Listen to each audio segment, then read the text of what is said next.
Ever wonder why people talk differently around you? Or why they get defensive when you haven't said a word? Today, we're breaking down 7 subtle signs that people feel intimidated by you and how to respond with calm strength, not ego. Because when you understand what your energy really does to a room, you stop apologizing for it and start owning it.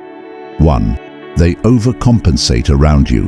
When insecure people feel threatened, they perform. Suddenly, they're louder, funnier, more opinionated. They name drop, they brag, they make exaggerated gestures to prove they belong. But it's not confidence, it's cover. They sense something in you they don't understand, inner authority. And instead of matching it, they try to drown it out. This is where the Stoic path begins. Epictetus taught that confidence isn't volume, it's quiet mastery over the self. So when someone performs around you, don't match their energy. Don't correct them. Just observe. Their behavior is not your burden. Let them burn out while you remain unmoved. Real power doesn't chase validation. It holds the line in silence. The moment you stop reacting to people trying to impress you is the moment you step into something greater. Quiet dominance. That's what they fear, what they can't control. 2. They avoid direct eye contact. Watch their eyes. You'll see it before you hear it. When someone avoids looking you in the eye, not out of shyness but out of discomfort, it's because they feel seen. Too seen. Eye contact strips away the act. And if your presence is grounded, if you're composed without effort, they'll fumble to keep their guard up. Seneca once wrote, "No man is more unhappy than he who never faces adversity." And the truth is, eye contact is a subtle form of adversity for those hiding behind masks. Your gaze confronts them without a word. It forces them to reckon with who they are and who you are not pretending to be. So don't look away to comfort them. Let your gaze speak. In a world of attention-seeking, stillness is disarming. They're not avoiding you, they're avoiding what you reflect back at them, a lack of inner structure. 3. They constantly test your boundaries. An intimidated person will poke at you, not to get closer, but to see where your cracks are. They'll make snide remarks, subtle insults wrapped in jokes, push your time, push your patience, because deep down, they don't trust your silence. It rattles them. So they provoke you, hoping to reveal that you're just like them, reactive, insecure, fragile.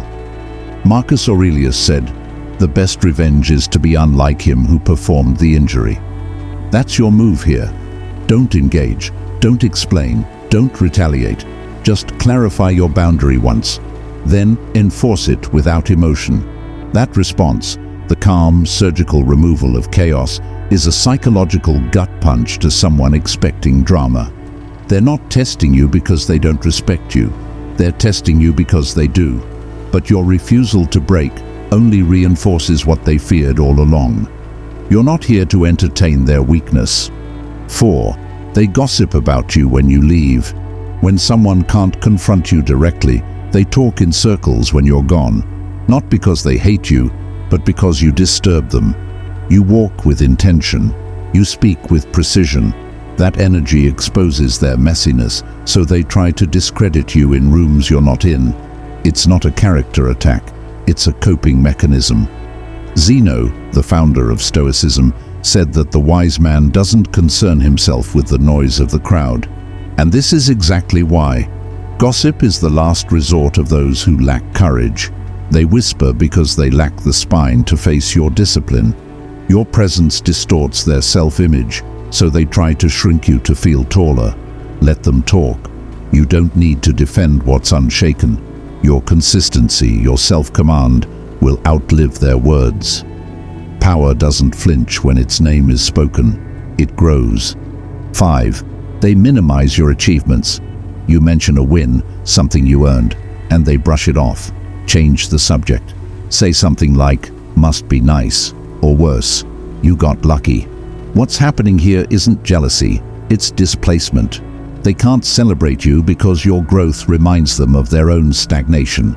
so they downplay it to protect their ego.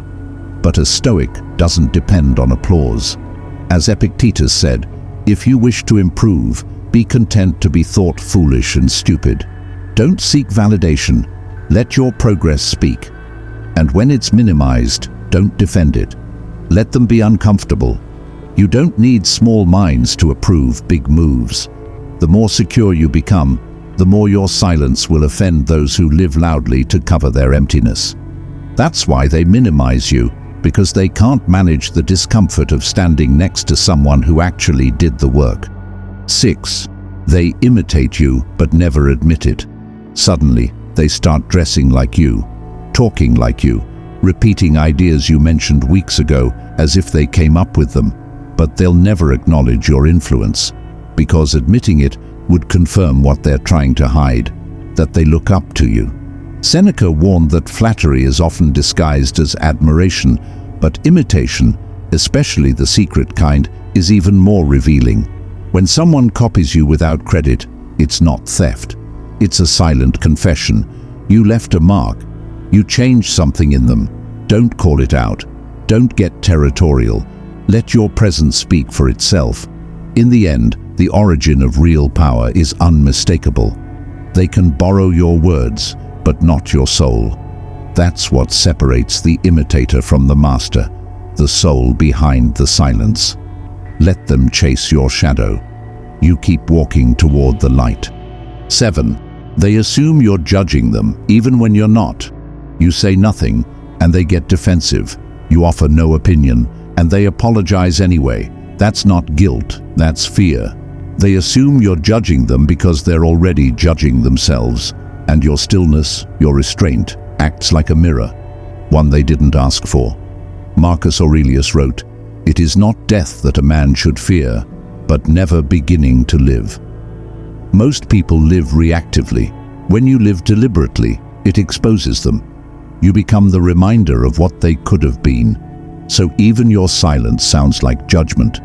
But don't shrink to make them comfortable. Don't over-explain to make them feel safe. Let your presence challenge them. If your calm rattles someone's self-worth, that's not your burden. It's their wake-up call. Your job is not to dim the light. It's to stand in it without apology. You don't need to dominate a room to be powerful. You don't need to flex, shout, or prove anything. In fact, the most intimidating man in any room is the one who knows exactly who he is and doesn't need anyone's permission to be him. This is the essence of Stoic power. Not to control others, but to master yourself so fully that others don't know what to do with you. Your presence unsettles them, not because you're dangerous, but because you're different, you're free, and freedom always makes the caged uncomfortable. So here's the challenge. Don't tone it down. Don't apologize for walking with purpose. Just make sure that purpose is forged in discipline, integrity, and reason. Let your strength be quiet. Let your presence speak. And if you're ready to step fully into that power, subscribe to the channel. This is where we sharpen iron. Check the description for tools built to help you master your mind, rebuild your habits, and live with unshakable clarity. Until next time, walk steady, eyes forward, and speak only when it adds weight.